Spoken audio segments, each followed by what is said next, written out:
میری خالہ نے مجھے شہر میں بلا لیا کہ یہاں آ کر پڑھائی مکمل کر لو۔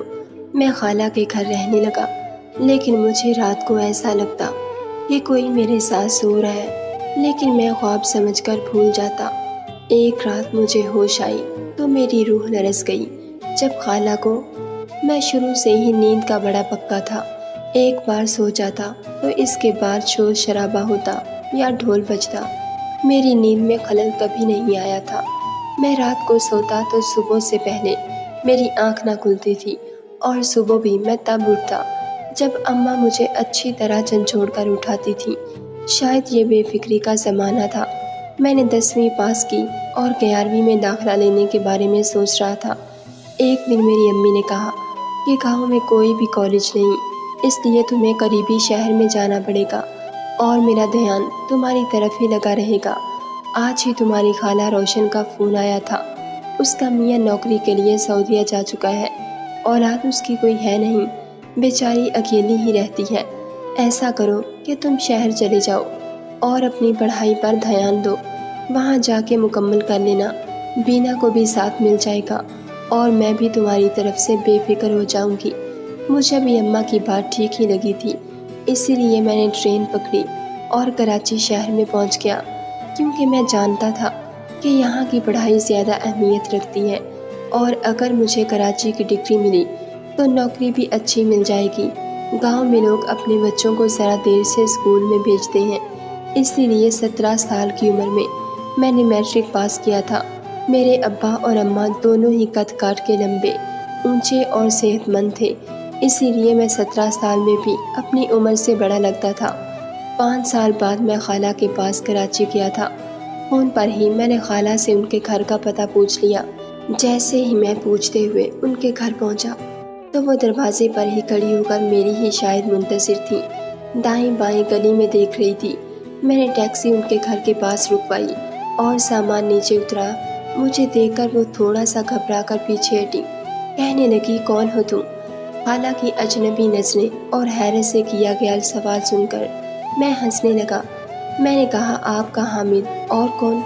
خالہ تو مجھے دیکھ کر حیرت میں ڈوب چکی تھی، کہنے لگی ماشاءاللہ کیا قد کاٹ نکالا ہے تم نے، مجھے اندازہ نہیں تھا۔ یہ کہہ کر خالہ نے مجھے اپنے سینے سے ہی لگا لیا۔ میں شروع سے شرمیلی طبیعت کا مالک تھا، خواتین سے ذرا دور ہی رہتا تھا، میں تو امی سے بس ہاتھ ہی ملاتا تھا۔ پھر میں نے خالہ کی جانب ہاتھ ہی بڑھایا تھا کہ وہ تو میرے ساتھ ہی لگ گئیں۔ میں 5 سال بعد آیا تھا، اسی لیے خالہ کی محبت کے سامنے کچھ بول نہیں سکا، لیکن میں نہیں جانتا تھا کہ یہ محبت مجھے کتنی مہنگی پڑنے والی ہے۔ خالہ مجھ سے پیچھے ہٹی تو میرا چہرہ دونوں ہاتھوں میں لے کر میرے ماتھے کا بوسہ لینے لگی، پھر کہنے لگی اندر آؤ۔ میں نے اپنے ہاتھ سے اپنی پیشانی کو 4 دفعہ صاف کیا۔ مجھے ان چیزوں سے بڑی گھن آتی تھی، نہ جانے کیوں، لیکن بچپن سے ہی میں ذرا خواتین اور لڑکیوں سے دور دور ہی رہتا تھا۔ مجھے اپنی مخالف جنس میں ذرا بھی دلچسپی نہ تھی۔ میرا مقصد اچھی تعلیم حاصل کرنا اور ایک اچھی جاب میرا خواب تھا، اور اسی کی تکمیل کے لیے میں گاؤں سے شہر آیا تھا۔ میری خالہ نے کھانے کا بہت اچھا اہتمام کیا تھا۔ میں نے کھانا کھایا تو سونے کے لیے اپنے لیے کمرہ پوچھنے لگا۔ خالہ کہنے لگی میں نے تو خوب ساری باتیں تم سے کرنی ہیں، تم کیا اتنی جلدی سونے کی بات کر رہے ہو؟ میں نے کہا خالہ میں اتنا لمبا سفر کر کے آیا ہوں، باتیں ہم لوگ کل کر لیں گے، پھر مجھے کل صبح ہی صبح کالج میں اپنے داخلے کے لیے بھی جانا ہے، اسی لیے میری طرف سے تو شب بخیر۔ میں شام کو ہی پہنچا تھا، اور کھانا کھانے کے بعد میری آنکھوں میں نیند اترنے لگی تھی۔ اپنی خالہ کا مایوس چہرہ دیکھ کر بھی میں نے اپنی پیاری نیند کو ہی ترجیح دی تھی۔ خالہ نے مجھے کمرے کی طرف اشارہ کر کے کہا تم یہاں سو جاؤ۔ میں خاموشی سے جا کر سو گیا۔ رات کا سویا میں صبح ہی اٹھا تھا، وہ بھی خالہ کے جھنجھوڑنے پر۔ ایک بار وہ کہنے لگی حامد اٹھ جاؤ، تم نے کالج جانا ہے اپنے داخلے کے لیے۔ ایک آواز میرے کان میں پڑی تو میں ہڑبڑا کر بیٹھا تھا۔ ایک گھڑی دیکھی تو 7 بجے کا وقت تھا۔ جلدی سے تیار ہوا اور ناشتہ کر کے خالہ کے گھر کے قریبی کالج میں ہی اپنے داخلے کے لیے اپلائی کیا تھا۔ میں بہت اچھے نمبروں سے پاس تھا، اسی لیے مجھے کالج میں داخلہ بھی مل گیا۔ میں نے پڑھائی کا باقاعدہ آغاز بھی کر دیا تھا۔ اس کے بعد میرے ساتھ کچھ عجیب و غریب سے واقعات ہونے لگے۔ گھر آتا تو خالہ میرے لیے کھانا تیار رکھتی تھی۔ ایک بار میں ٹیبل پر کھانا کھانے بیٹھا تو میرے برابر میں بیٹھ گئی۔ میری جان اس وقت نکلی جب خالہ نے اپنا ہاتھ میرے گھٹنے سے ذرا سا اوپر رکھا۔ میں تو اچھل پڑا تھا، بھلا یہ کیا حرکت ہے؟ میرے یوں چونکنے پر خالہ نے ہاتھ فوراً سے پیچھے کر لیا۔ کہنے لگی، تمہیں کیا ہوا ہے؟ میں نے نفی میں سر ہلا دیا۔ خالہ میرا چہرہ دیکھنے لگی، کہنے لگی، تم تو بالکل بھائی صاحب جیسے نکلے ہو۔ یہ کہہ کر انہوں نے ٹھنڈی آہ بھری تھی، پھر میرے کندھے کو سہلانے لگی۔ مجھے ویسے ہی ان چیزوں سے سخت چڑ تھی، پتہ نہیں نہ جانے کیوں، لیکن اس دن میں دوپہر کا کھانا ٹھیک سے کھا نہیں پایا تھا۔ مگر میں نے سوچا کہ خالہ ہے، لیکن میری پریشانی میں اس وقت اضافہ ہوا جب یہ سلسلہ جاری ہونے لگا۔ ایک بار میں رات کو سو رہا تھا کہ مجھے لگا کہ جیسے کوئی میرے چہرے پر اپنا ہاتھ پھیر رہا ہو۔ میں اتنی گہری نیند میں تھا کہ مجھے لگا شاید یہ میرا کوئی وہم تھا، لیکن صبح جب میری آنکھ کھلی تو اپنا بیڈ دیکھ کر میرا خون کھول اٹھا تھا، کیونکہ میرے بیڈ کی دوسری جانب کی چادر کچھ بکھری سی تھی۔ بہرحال میں بجھے دل کے ساتھ تیار ہو کر جیسے ہی کمرے سے باہر آیا تو خالہ ٹیبل پر ناشتہ لگا رہی تھی۔ 7 بجے کا وقت تھا اور میری خالہ یوں تھی جیسے نہا کر آئی ہوں۔ ان کے بال بالکل بھیگے ہوئے تھے، بلکہ بالوں سے پانی تک ٹپک رہا تھا۔ موسم بھی سرما تھا۔ پہلے تو مجھے حیرت ہوئی کہ انہیں کیا ضرورت پڑی تھی صبح ہی صبح نہانے کی، وہ بھی اتنی سردی میں۔ کوئی بات تھی جس نے مجھے چوکنے پر مجبور کر دیا۔ میری طرف دیکھ کر مسکرائی جا رہی تھی۔ میں ناشتہ کرنے کے لیے بیٹھا تو چائے میرے سامنے رکھ دی۔ میں نے 1-2 بسکٹ چائے کے ساتھ کھائے اور پھر چائے پینے لگا۔ خالہ کہنے لگی، مجھے نہیں پتا تھا کہ تم سوتے ہوئے اتنے پیارے لگتے ہو۔ یہ سننا تھا کہ چائے سیدھی جا کر میرے حلق میں لگی تھی۔ میں بری طرح کھانسنے لگا کہ وہ فٹافٹ میرے پاس آ گئی، میری کمر پر دھیرے دھیرے سے ہاتھ پھیر کر سہلانے لگی۔ میں فوراً سے کھڑا ہو گیا۔ میں نے اپنا بیگ اٹھایا اور گھر سے باہر نکل گیا۔ مجھے یاد آنے لگا کہ جسے میں اپنا گمان یا خواب سمجھ رہا تھا وہ شاید میرا خواب نہیں تھا۔ میں نے خود کو جھٹکا کہ نہیں، شاید وہ صبح مجھے اسکول کے لیے جگانے آئی ہوں گی، تبھی انہوں نے مجھے دیکھا ہوگا، اسی لیے ایسا کہہ دیا۔ ایسا کیسے ہو سکتا ہے؟ وہ میری خالہ ہے، میری ماں کی سگی بہن ہے، میری ماں جیسی ہے۔ مجھے اپنی حالت کے بارے میں ایسا نہیں سوچنا چاہیے۔ جب بھی میں گھر آتا خالہ میرے ساتھ بیٹھی رہتی، کہتی مجھ سے باتیں کرو۔ میں پورا دن گھر میں بور ہو جاتی ہوں۔ اگر میں ان کے ساتھ بیٹھ جاتا تو وہ بہانے سے کبھی میرا کندھا سہلانے لگتی تو کبھی میری کمر پر ہاتھ پھیرنے لگتی۔ مجھے یہ چیزیں جتنی بری لگتی تھیں اتنا ہی میری خالہ یہ حرکتیں میرے ساتھ کرتی تھیں۔ اس کا حل میں نے یہ نکالا کہ میں کالج سے آتے ہی چھوٹے بچوں کو ٹیوشن پڑھانے کے لیے چلا جاتا اور پھر میں شام کو ہی واپس لوٹتا تھا۔ میری کوشش ہوتی کہ زیادہ سے زیادہ وقت گھر سے باہر گزاروں۔ انہی دنوں میری مبشرہ سے دوستی ہو گئی، جہاں میں پڑھانے جاتا تھا۔ وہ ان کی بڑی بہن تھی، 9 کلاس میں پڑھتی تھی۔ میں اس کے چھوٹے بہن بھائیوں کو پڑھاتا تھا جو کہ 5ویں 6ٹھی جماعت کے طالب علم تھے، لیکن جب اسے کسی چیز میں مشکل پیش آتی تو میں اسے بھی سمجھا دیتا۔ وہ کافی بتونی قسم کی لڑکی تھی اور تھی بھی خوبصورت اور پیاری۔ میں ایسا لڑکا تو نہیں تھا، لیکن نہ جانے کیوں مجھے وہ اچھی لگنے لگی تھی۔ اسی لیے ہم نے فون نمبر کا تبادلہ بھی کر لیا، لیکن ہم لوگ بات چیت کبھی کبھی ہی کرتے تھے۔ ہماری باتیں زیادہ تر اسی موضوع پر ہوتی کہ ہمیں مستقبل میں ایک اچھی فیلڈ کا انتخاب کرنا چاہیے۔ ویسے تو وہ پڑھائی میں بہت اچھی تھی، اچھے گریڈ لیتی تھی، لیکن کیمسٹری فزکس میں اسے کچھ مشکل پیش آتی تو میں اس کی مدد کر دیتا۔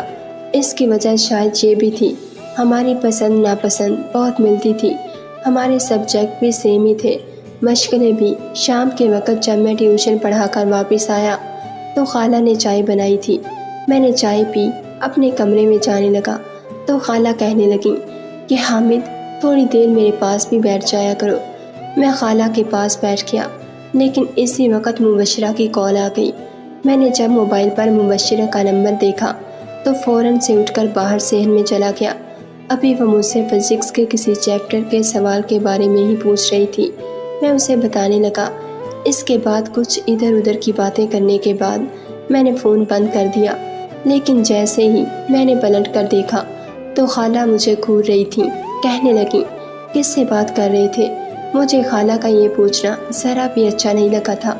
میں نے کہا میں کسی سے بھی بات کر رہا ہوں، آپ سے مطلب اگر میں ٹیوشن پڑھانے جاتا ہوں اور اپنی اسٹوڈنٹ کو ایک سوال سمجھا رہا تھا۔ کہنے لگیں یہ کیسی اسٹوڈنٹ تھی جو تم سے موسم کے بارے میں پوچھ رہی تھی اور یہ پوچھ رہی تھی کہ تم کیا کر رہے ہو؟ مجھے خالہ کا تشویش کرنا ذرا اچھا نہیں لگا۔ میں نے کہا خالہ کیا ہو گیا ہے آپ کو؟ اس میں غصہ کرنے والی کیا بات ہے؟ کہنے لگیں کہ تم یہاں پڑھائی کرنے آئے ہو، اسی لیے پڑھائی پر توجہ دو تو زیادہ بہتر ہے۔ یہ کہہ کر انہوں نے میرا موبائل میرے ہاتھ سے چھین لیا۔ میں تو انہیں دیکھتا ہی رہ گیا تھا۔ میں نے کہا خالہ یہ آپ کیا کر رہی ہیں؟ کہنے لگیں کہ بس جب تک تم گھر میں رہو گے تو موبائل نہیں ملے گا۔ مجھے اپنی خالہ کا رویہ سرے سے سمجھ نہیں آ رہا تھا۔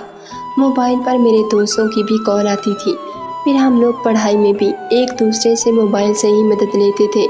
موبائل تو ہر ایک کی ضرورت بن چکا تھا۔ میں نے کہا خالہ پلیز میرا موبائل مجھے واپس کریں، لیکن وہ میرا موبائل لیے اپنے کمرے میں چلی گئیں۔ مجبوراً ان کے کمرے میں جانا پڑا۔ کہنے لگیں کہ میں ہرگز بھی تمہیں یہ موبائل نہیں دوں گی، بس بہت ہو چکا۔ خالہ کہنے لگیں کہ میرے ابا کو فون کریں گی اور کہیں گی کہ حامد پڑھائی کرنے کے بجائے نہ جانے کن چکروں میں بڑھ گیا ہے، لڑکیوں سے باتیں کرتا ہے۔ میں نے کہا آپ کو امی ابو کو جو کہنا ہے کہتی رہیں، لیکن میرا موبائل واپس کریں، مجھے اپنے دوستوں سے بھی بات کرنی ہوتی ہے۔ یہ کہتے ہی میں نے ان کا ہاتھ پکڑا اور ان کے ہاتھ سے اپنا موبائل چھین کر کمرے سے باہر نکل گیا۔ اپنی خالہ کی حرکتوں کی وجہ سے میں عاجز آ چکا تھا۔ میرا دل چاہا تھا یا تو کسی ہاسٹل میں داخلہ لے لیتا ہوں یا پھر واپس گاؤں ہی چلا جاتا ہوں۔ یہ سوچتے سوچتے میری آنکھ لگ گئی۔ آنکھوں میں اتنی گہری نیند تھی کہ میں نے آج بھی نہیں دیکھا تھا کون میرے ساتھ رات بھر میرے چہرے اور گردن پر ہاتھ پھیرتا رہا۔ صبح جب میری آنکھ کھلی میں نے یونیفارم پہنا۔ جیسے ہی میں کمرے سے باہر نکلا میری خالہ بڑے اچھے موڈ میں تھیں، پھر آج بھی ان کے بال گیلے دیکھ کر مجھے عجیب سا محسوس ہونے لگا تھا۔ مجھے یہ لگنے لگا کہ نہ جانے رات کو میرے ساتھ کیا کرتی ہیں، کیونکہ میری شرٹ کے اوپر 2 بٹن بھی کھلے ہوئے تھے۔ میرا دل تبھی سے بے چین ہے۔ خالہ آج پھر مسکرا گئی تھیں، لیکن میرا دل ٹھٹک سا گیا تھا۔ میں ناشتہ کیے بنا ہی گھر سے جانے لگا تو کہنے لگیں کہ حامد ناشتہ کرو، ٹھیک ہے میں تمہیں کچھ نہیں کہتی۔ میں رات کو غصے میں تھی، میں دوبارہ موبائل نہیں چھینوں گی، لیکن بعد میں سوچا تو مجھے خود ہی اپنی غلطی کا احساس ہو گیا۔ میں جانتی ہوں کہ آج کل بچوں کی پڑھائی موبائل کے بغیر پوری نہیں ہوتی، بس مجھے غصہ اس بات پر تھا کہ تم سارا وقت باہر گزارتے ہو، میرے پاس بیٹھ کر بات ہی نہیں کرتے۔ میں نے کہا خالہ آپ خالو سے بات کر لیا کریں۔ میرا یہ کہنا تھا کہ خالہ کی رنگت اڑ گئی تھی، اس کے چہرے پر ناگواری سی چھائی ہوئی تھی، اور یہ دیکھ کر مجھے حیرت بھی ہوئی وہ خالو کے نام پر ایسا تاثر کیوں دے رہی تھی۔ کہنے لگیں ان کے پاس میرے لیے وقت ہی کب ہوتا ہے۔ یہ کہہ کر وہ اپنے کمرے میں چلی گئیں۔ اسی دن میری ماں کا بھی فون آ گیا۔ کہنے لگیں کہ تم کیوں اپنی خالہ کے پاس بیٹھ کر باتیں نہیں کرتے۔ آج وہ فون کر کے رو رہی تھیں، کہہ رہی تھیں کہ حامد پورا دن گھر سے باہر رہتا ہے۔ اب میں امی سے کیا کہتا کہ خالہ کی حرکتیں بڑی عجیب ہیں، میں انہیں اپنی ماں جیسا سمجھتا ہوں، لیکن وہ میں کیا کہتا امی سے، یہ کہ مجھے تو ان کے بارے میں شک ہونے لگا ہے۔ میں جانتا تھا کہ میری والدہ شاید مجھے ہی جھوٹ سمجھتی، لیکن میرا دماغ چکرا کر رہ گیا تھا جب میری والدہ نے مجھے ایک ایسی بات بتائی تھی میں سوچ بھی نہیں سکتا تھا۔ وہ کہنے لگیں تمہاری خالہ کے ہم پر بہت احسان ہے، وہ میری سگی بہن نہیں ہے، لیکن پھر بھی جب اس کے حالات اچھے تھے اور تمہارے ابا کی نوکری نہیں تھی اس نے ہماری بڑی مالی مدد کی تھی۔ یہ سننا تھا کہ میرا موبائل گرتے گرتے بچا تھا۔ میں نے کہا اس بات سے آپ کا کیا مطلب ہے امی؟ خالہ آپ کی سگی بہن نہیں ہے؟ وہ کہنے لگی نہیں، تمہاری خالہ میری چچا ذات ہے، لیکن چچا چچی روشن آرا کے بچپن میں ہی انتقال کر گئے تھے۔ روشن آرا چھوٹی تھی، اسی لیے ہمارے ساتھ ہمارے گھر میں ہی رہ رہی تھی۔ یہ سن کر میرا دماغ معاف ہونے لگا تھا، یعنی کہ میں اپنی منہ بھولی خالہ کے ساتھ رہ رہا تھا۔ رات کو نہ جانے وہ میرے ساتھ کیا کرتی تھی، وہ میری سگی خالہ نہیں تھی، نہ ہی میری ماں کی سگی بہن۔ اب تو مجھے اس کے کردار پر شک ہونے لگا تھا۔ میں نے آج تک اسے اس کے شوہر سے بات کرتے ہوئے نہیں دیکھا تھا، بلکہ شوہر کے نام پر تو اس کے چہرے کے تاثرات ہی بگڑنے لگتے تھے۔ اور جس طرح ابھی مجھے یہ لگتا کہ میرے ساتھ کچھ نازیبا سی حرکتیں ہوئی ہیں۔ صبح میری وہی منہ بولی خالہ نہائی دھوئی نظر آتی۔ میں نے امی کا فون بند کر دیا۔ مزید کچھ بھی سننے کی مجھ میں تو تاب نہیں تھی۔ رات کو مجھے بے چینی سے نیند نہیں آ رہی تھی۔ ایسا پہلی بار ہوا تھا، ورنہ میں تو لیٹتے ہی فوراً سے سو جاتا تھا۔ میں رات بھر کروٹ بدلتا رہ گیا، مگر مجھے نیند نہیں آئی۔ نہ جانے رات کا کون سا پہر تھا کہ جب میرے کمرے کا دروازہ کھلا اور میرا دل تھک سے رہ گیا۔ میں نے فوراً سے اپنی آنکھیں بند کر لیں۔ میرے کمرے میں کوئی داخل ہوا تھا، کیونکہ مجھے لگا کہ میرا کمرہ کھلا ہے اور پھر بند ہوا ہے۔ اس کے بعد مجھے لگا کہ جیسے کوئی میرے برابر میں لیٹ گیا۔ اس احساس نے تو میرے جیتے جی مار ڈالا تھا۔ میں نے جیسے ہی آنکھیں کھولیں تو میری خالہ میرے برابر میں لیٹی تھی۔ میں اٹھ کر بیٹھا تھا اور کچھ بوکھلا سی گئی۔ شاید انہیں امید نہیں تھی کہ میں یوں اٹھ کر بیٹھ جاؤں گا۔ میں نے کہا، آپ میرے کمرے میں کیا کر رہی ہیں؟ کہنے لگیں، مجھے ڈر لگ رہا تھا اپنے کمرے میں، بڑا خوف آتا ہے مجھے تنہائی میں۔ میں نے کہا، اس کا مطلب یہ تو نہیں کہ آپ میرے کمرے میں آ جائیں اور میرے برابر میں آ کر لیٹ جائیں۔ میں اٹھ کر کھڑا ہو گیا۔ میں نے کہا کہ آپ پہلے بھی میرے کمرے میں آتی رہی ہیں۔ مجھے افسوس سے کہنا پڑ رہا ہے کہ جو کچھ آپ میرے ساتھ کرتی رہی ہیں میں وہ جانتا ہوں۔ یہ سن کر وہ بوکھلائی تھیں، فوراً کھڑی ہو گئیں۔ اس کے بعد جو بات اس نے مجھ سے کہی میں سوچ بھی نہیں سکتا تھا۔ کہنے لگیں کہ تم مجھے اچھے لگتے ہو اور میں تمہاری سگی خالہ بھی نہیں۔ ایسا کرو کہ تم میرے ساتھ۔ ابھی انہوں نے یہ بات کہی تھی کہ میں نے فوراً انہیں چپ کروا دیا۔ میں نے کہا، بس ایک لفظ بھی اس سے زیادہ نہیں۔ آپ کو شرم نہیں آتی؟ میں کمرے سے باہر نکل گیا اور فوراً سے چھت پر چلا گیا۔ مجھے اس عورت پر بالکل بھی بھروسہ نہیں تھا۔ نہ جانے نیند میں وہ میرے ساتھ کیا کیا کرتی رہی تھی۔ میں اسے اپنی ماں کا درجہ دیتا رہا، یہ سمجھتا رہا کہ میری سگی خالہ ہے۔ مجھے سردی کے موسم میں بھی گھٹن کا احساس ہو رہا تھا۔ میرا دل چاہا بس جلدی سے صبح ہو جائے، میں یہاں سے چلا جاؤں۔ میں ابھی یہ سوچ رہا تھا کہ جب میری خالہ صحن میں آئیں، پھر اس نے دھیرے سے مین گیٹ کھولا۔ میں چھت پر کھڑا ہوا تھا، مجھے صحن صاف نظر آ رہا تھا۔ جیسے ہی مین گیٹ کا دروازہ کھلا، جو شخص اندر داخل ہوا اسے دیکھ کر میرے ہوش اڑ گئے۔ وہ شخص روشنہ خالہ کا شوہر تھا۔ میں حیران رہ گیا کہ اگر یہ کراچی میں تھا تو پھر خالہ نے جھوٹ کیوں بولا کہ وہ سعودیہ میں ہے۔ وہ شخص غصے سے اندر داخل ہوا، خالہ سے کہنے لگا، تم سے ایک کام نہ ہو سکا، جانتی ہو نا کہ تمہارا حامد سے نکاح ہونا کتنا ضروری ہے۔ وہ کہنے لگی، میں نے اسے یہ کہا تھا لیکن وہ گھر سے چلا گیا، میں کیا کر سکتی ہوں۔ میں تو یہ سب سن کر دنگ رہ گیا تھا کہ یہ کیسا شوہر تھا۔ میری خالہ کا جو اس طرح کی بات کر رہا تھا، وہ کہنے لگا کہ فون کرو اسے اور واپس بلاؤ اور ہر حال میں چند دنوں میں اس سے نکاح کرو، اس پر بدکاری کا جھوٹا الزام لگا دو، کچھ بھی کرو، کہیں سے بھی اسے واپس لاؤ۔ یہ کہہ کر وہ شخص خالہ کے کمرے میں چلا گیا اور میری خالہ میرے کمرے میں چلی گئیں۔ جس گھر میں میں رہتا تھا بس وہاں 2 ہی کمرے تھے۔ کچھ دیر تو میں یہ سب سوچ سوچ کر پریشان ہوتا رہا کہ یہ سب کیا ماجرا ہے۔ خالہ کا شوہر سعودیہ نہیں کیا تھا، پھر انہوں نے جھوٹ کیوں بولا، اور ان کا شوہر کس قسم کا مرد تھا جو خود اپنی بیوی کی شادی مجھ سے کرانا چاہتا تھا۔ میں نے چھت پر نظر دوڑائی تھی۔ ایک چھوٹا سا اسٹور روم چھت پر بنا ہوا تھا۔ میں نے اس کا دروازہ کھولا اور وہاں رکھی ٹوٹی پھوٹی چارپائی پر لیٹ گیا۔ جیسی تیسی مجھے رات تو گزارنی ہی تھی، جانے کب اور کیسے، لیکن مجھے نیند آنے لگی اور میں نیند کی باتیوں میں کھو گیا۔ صبح کی روشنی اور چڑیوں کی آواز سے میری آنکھ کھلی تھی۔ میں یہی سوچ رہا تھا کہ خالہ اور اس کے شوہر کے اٹھنے سے پہلے گھر سے باہر نکل جاؤں۔ جیسے ہی میں سیڑھیاں اترا، عین اسی وقت خالہ کے کمرے کا دروازہ کھلا تھا۔ خالہ کا شوہر مجھے دیکھ چکا تھا۔ اس سے پہلے کہ میں مین گیٹ کی طرف جاتا، اس نے مجھے پکڑ لیا، کہنے لگا، تم ایسے نہیں جا سکتے۔ میں نے کہا، کس قسم کے انسان ہیں آپ؟ ہوش میں تو ہیں؟ کیا کہہ رہے ہیں؟ میری ایک بات کان کھول کر سن لیں کہ میں کسی قیمت پر بھی خالہ سے شادی نہیں کروں گا۔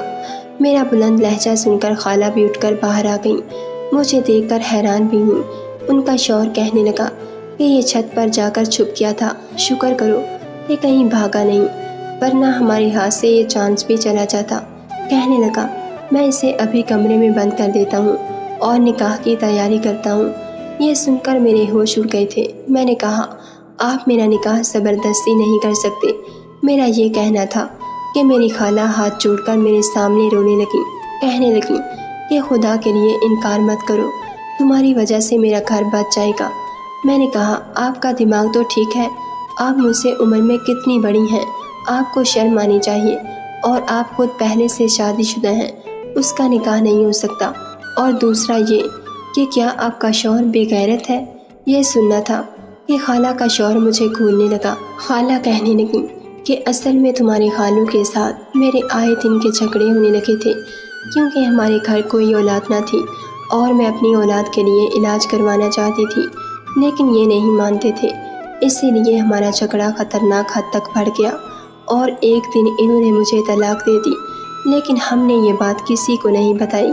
انہیں جب اپنی غلطی کا احساس ہوا تو طلاق ہو چکی تھی، لیکن ہم لوگ گناہ کی زندگی نہیں جینا چاہتے تھے، اسی لیے مجھے تمہارا خیال آ گیا کہ تم چھوٹے ہو، میری باتوں میں آ جاؤ گے، اور پھر تمہیں ڈرا دھمکا کر میں تم سے نکاح کر لوں گی اور اس طرح سے ہمارا حلالہ ہو جائے گا۔ میں ان کی بات سن کر ششدر سا رہ گیا تھا۔ بھلا یہ کون سا طریقہ تھا؟ میں نے کہا کہ مجھے پھر بھی یہ نکاح نہیں کرنا۔ میری خالہ کہنے لگی کہ یہ بس لفظی نکاح ہوگا۔ میں نے کہا میں کیسے مان لوں، آپ تو بنا نکاح کے ہی نہ جانے میرے ساتھ کیا کیا کرتی تھی۔ کہنے لگی وہ میں نہیں تھی، تمہارے خالو تھے، میں تو بس تمہیں شک میں ڈالنا چاہتی تھی تاکہ تمہیں لگے کہ شاید میں تمہارے ساتھ گناہ کر رہی ہوں، اور پھر میں تمہیں دھمکا کر تم سے نکاح کرتی، لیکن اب تو تم سچ جان گئی ہو۔